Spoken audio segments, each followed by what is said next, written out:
লোকনাথ এত পরীক্ষায় উত্তীর্ণ হলো, তারপরেও তোমরা ওকে সন্দেহ করছো? ধিক ধিক তোমাদের।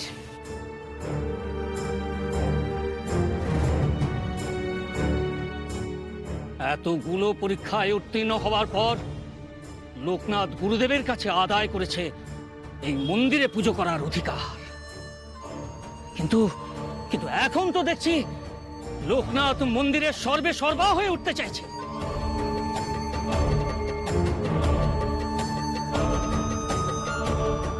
তাই এই সব ভেলকি দেখিয়ে আমাদের কাবু করার মতলব।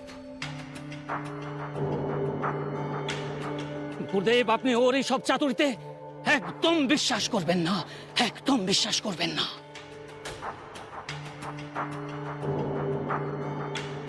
গুরুদেব, আপনি লোকনাথের এসব কথা বিশ্বাস করছেন? করছি।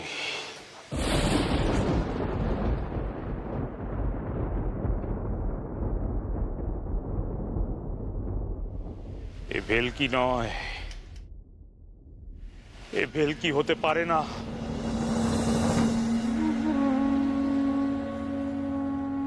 যে বালক মায়ের চরণাঙ্গুলি পুনরুদ্ধার করে নিয়ে এসেছে, মা সব সময় তার সঙ্গেই আছে। আমারই ভুল লক্ষণাচার্য, আমারই ভুল। আমি ভুল করেছি।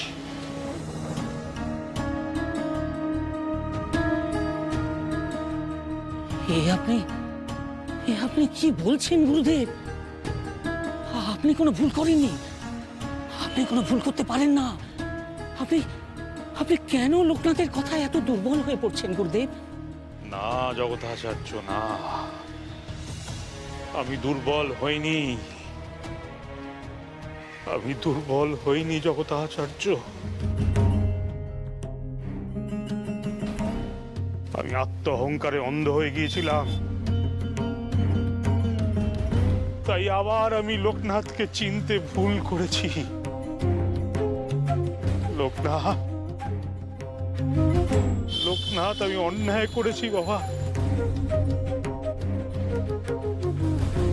আমার শুধু একটাই দুঃখ, যে মা বারবার লোকনাথের কাছে ধরা দেন, লোকনাথকে দেখা দেন, কিন্তু আমাকে একবারের জন্যেও মা দেখা দিলেন না। কেন মা, কেন করিস আমার সঙ্গে এরকম তুই? আমি কি তোর এতই অধম সন্তান যে আমাকে একটি বারের তরে দেখা দিতে পারিস না তুই? কেন, কেন মা, কেন? লোকনাথ, তুই বলতে পারিস আমাকে কেন? কেন? আমার অপরাধটা কি? আমি তো মায়ের মন প্রাণ দিয়ে সেবা করি, সাধনা করি, তবুও মা কেন আমাকে দেখা দেন না? বাবা বল না, বাবা বল, বল, তুই বল, কেন, কেন মা আমাকে দেখা দেন না? বল লোকনাথ, বল। তুমি যে যাদের মধ্যে মায়ের বাস, তাদেরকে বারবার অপমান করছো আচার্য। অবজ্ঞা করেছো মায়ের মেয়েদের, তাই মা তোমার উপর রুষ্ট হয়েছে।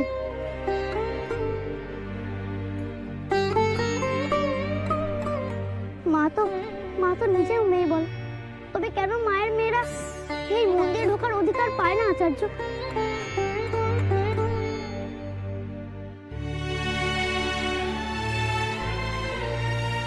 কি হলো, উত্তর দিন আচার্যদেব।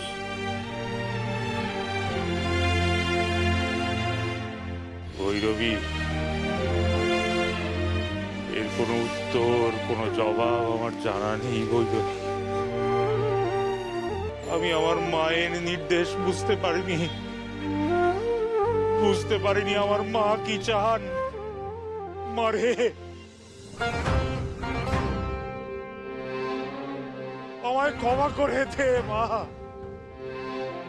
তোর নির্দেশ আমি বুঝতে পারিনি, আমি বুঝতে পারিনি তুই কি চাস। তোর পূজা করার অধিকার পেয়ে অহংকারে আমি মত্ত হয়ে উঠেছিলাম, অন্ধ হয়ে গিয়েছিলাম আমি মা, তাই আমি বুঝতে পারিনি। আজ আমি চিনেছি মা তোকে, আমি বুঝতে পেরেছি তুই কি চাস। লোকনাথ নতুন করে আমার দৃষ্টি ফিরিয়ে দিয়েছে। লোকনাথ, আজ তুই ছাড়া এই মন্দিরের গুরু দায়িত্ব আর কে নেবে বল? কে?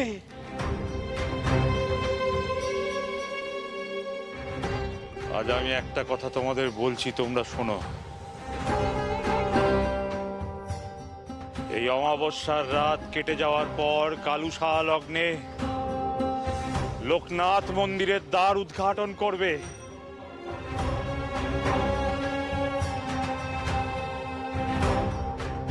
ও যেভাবে চাইবে, যা দিয়ে মায়ের ভোগ নিবেদন করতে চাইবে ও তাই করবে।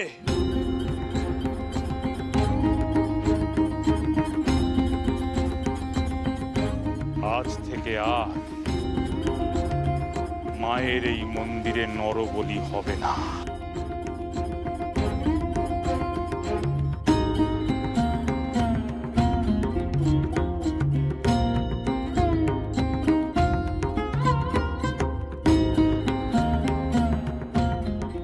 এই মন্দিরের পূজারই হবে লোকনাথ, মায়ের পূজা করবে ও।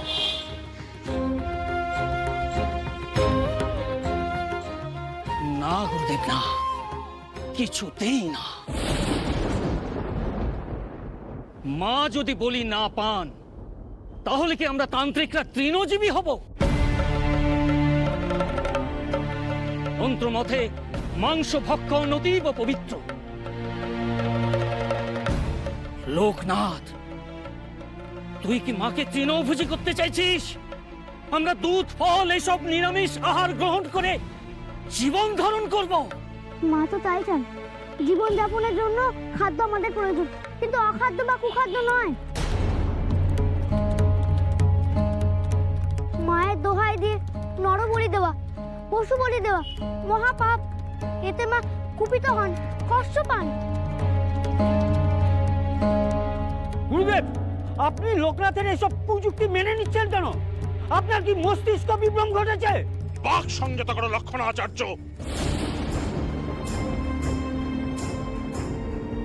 আমার মতে লোকনাথ যা বলেছে তা সঠিক। তন্ত্র সাধনার নামে যথেচ্ছাচার আর নয়। না গুরুদেব, তন্ত্র সাধনার পথে এসে তৃণভোজীর জীবন যাপন করা আমাদের পক্ষে সম্ভব নয়।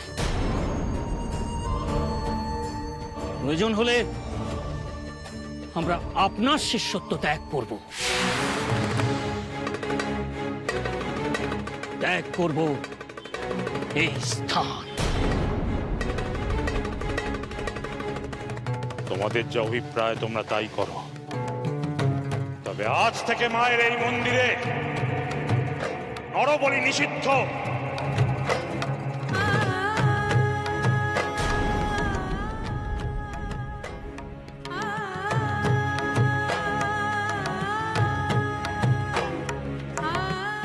আয় মা, আয় আয় আয় আয় মা, আয়।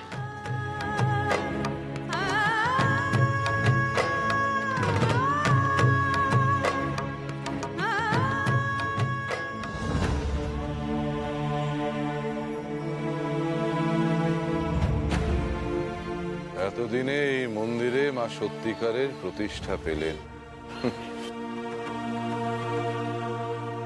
চলো সবাই, চলো সবাই, এই স্থান এখনই পরিত্যাগ করো।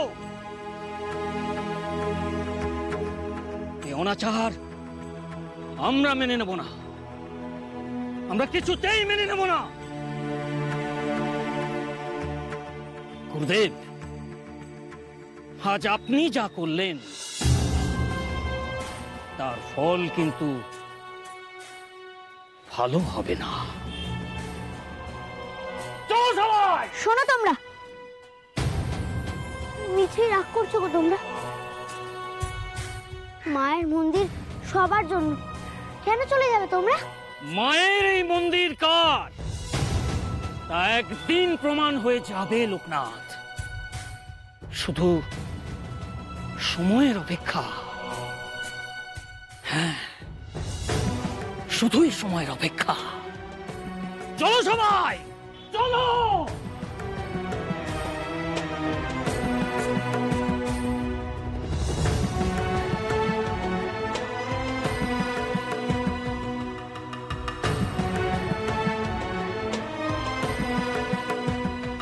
এবার কি হবে লোকনাথ? সবাই যে তোর উপর রাগ করে চলে গেল,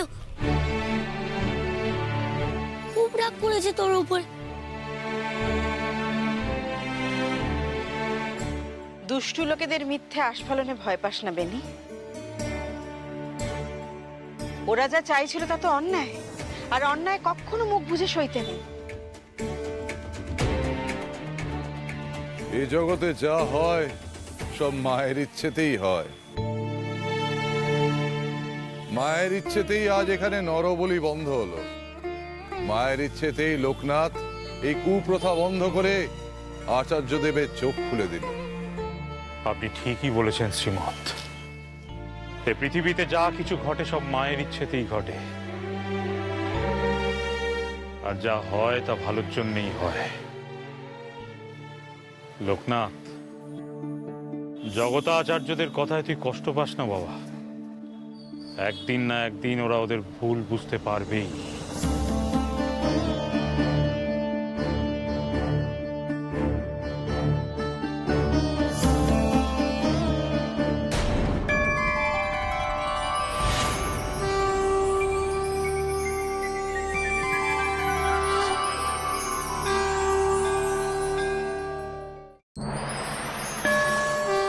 মা,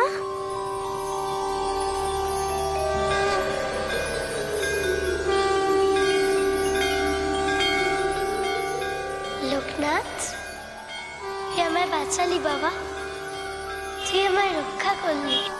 আমি জানি মা, তুমি কি চাও আমি জানি। তোমায় আর আর আমি কষ্ট পেতে দেব না, তুমি আর কষ্ট পাবে না।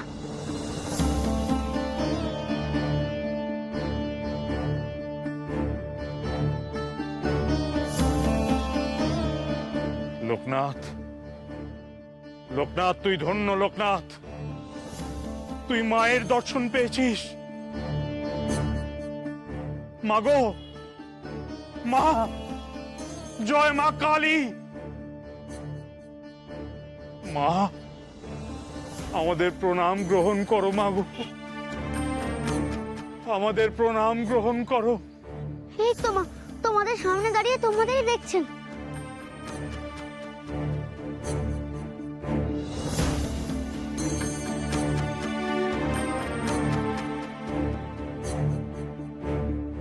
আমি আমার সব ভুল স্বীকার করছি মা। আমার সব পাপের শাস্তি আমি মাথা পেতে নিচ্ছি। তুই শুধু একবার একবার আমায় দেখা দে মাগো। এই বালিকার মধ্যে দিয়ে তোর মাতৃরূপ আমাকে দেখা দেখা দে মা, দেখা দে।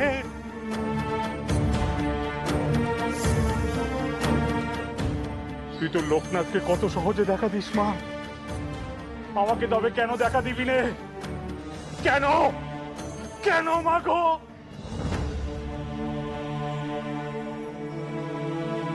আমি কি এতটাই পাপী, এতটাই নরাধম? বল মা, বল বল বল মা, বল। নিজের মনটাকে শুদ্ধ করো, পবিত্র করো আচার্যদেব, তাহলে তুমিও মাকে দেখতে পাবে। কি করতে হবে আমায় বলুন ভৈরবী? কি করলে আমি আমার মায়ের দেখা পাবো বলুন? বল লোকনাথ, বল বল, আমি কি করলে মায়ের দেখা পাবো বল, আমি তাই করব। বল লোকনাথ, বল বল বল, আমাকে বল।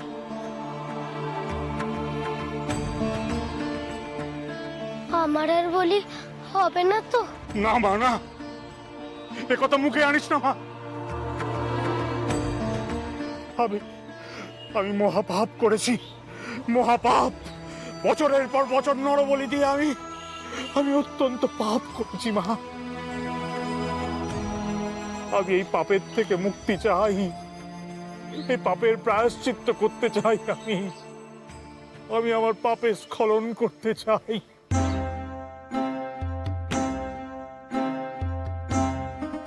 লোকনাথ, লোকনাথ তুই বলে দে, লোকনাথ তুই আমাকে বলে দে আমি কি করব, কি করলে মা আমাকে তার সন্তান বলে মেনে নেবে।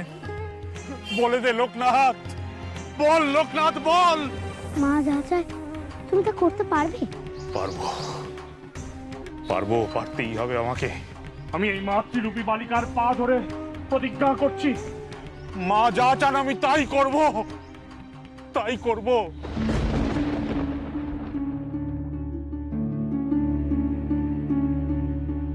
বল মা বল, বল তুই কি চাস, বল মা, আমাকে আদেশ কর। মা যা চায় তা যদি তুমি করতে চাও তবে নারীদের এই মন্দিরে প্রবেশের অধিকার করে দাও।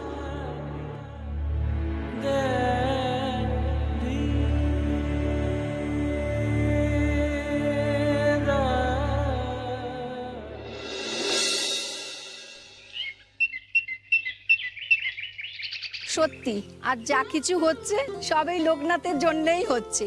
ও বয়সে যতই ছোট হোক না কেন, এই মন্দিরে ঢোকার অধিকার তো ওই আমাদের করে দিল, তাই না? শুধু কি তাই, নরবলির মতো ভয়ঙ্কর প্রথাও তো ওর জন্যই বন্ধ হলো। আচার্য দেবের মতো মানুষও লোকনাথের ছোঁয়ায় কেমন বদলে গেলেন। আমাকে একটু দাও না গো, আমি একটু মালা গাঁথি। তুই মালা গাঁথতে পারিস নাকি? তুই বরং আমাদের পাশে বসে দেখ, জানি স্বয়ং মা কালীর জন্য আজ আমরা এই মালা গাচ্ছি। সত্যি আজ আমাদের হাতে গাঁথা মালায় মা সাজবেন ভেবে ভীষণ আনন্দ লাগছে। এতদিন তো আমরা মেয়েরা মায়ের পুজোই করতে পারতাম না, সব যেন ওই তান্ত্রিকদেরই অধিকারে ছিল। নাও নাও তাড়াতাড়ি হাত চালাও, মন্দিরের দোর এক্ষুনি খোলা হবে। আচ্ছা, পুজোর জোগাড় সব করা আছে তো? হ্যাঁ, আচার্যদেব যেমন বলেছেন তেমনি ভাবেই গুছিয়ে রাখা আছে। বাকিটা আমরা হাতে হাতে সবাই করে নেব।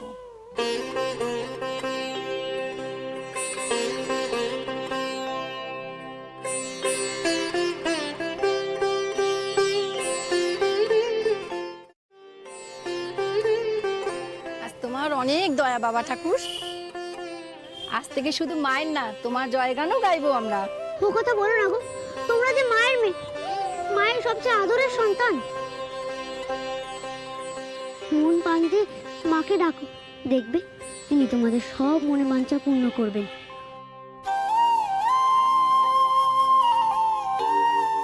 মা, মাগো,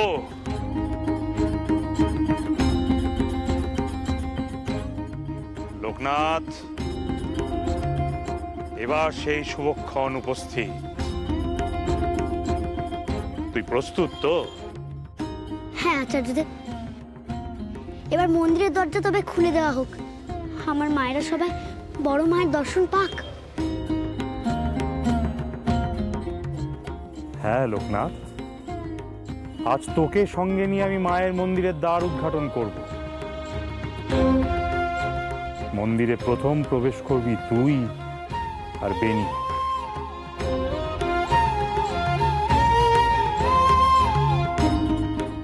মায়ের পূজার এখনো খানিক সময় বাকি আছে।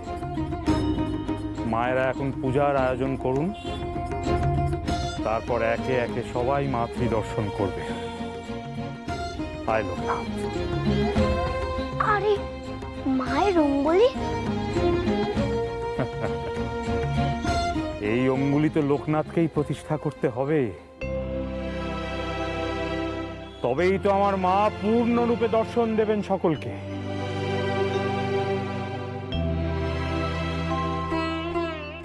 পেনি রে, এতদিনে আমাদের স্বপ্ন পূরণ হতে চলেছে। এতদিনে আমরা মায়ের মূর্তি দর্শন করব। হ্যাঁ রে লোকনাথ, আমার খুব আনন্দ হচ্ছে। জয় মা কালী। যা বাবা, তোদের কালীঘাট আসা এতদিনে সার্থক হয়েছে। মাকে দর্শনের অধিকার তোদেরই সবার আগে। যা। আমি ঢুকবো না তোমাদের সাথে মন্দিরে?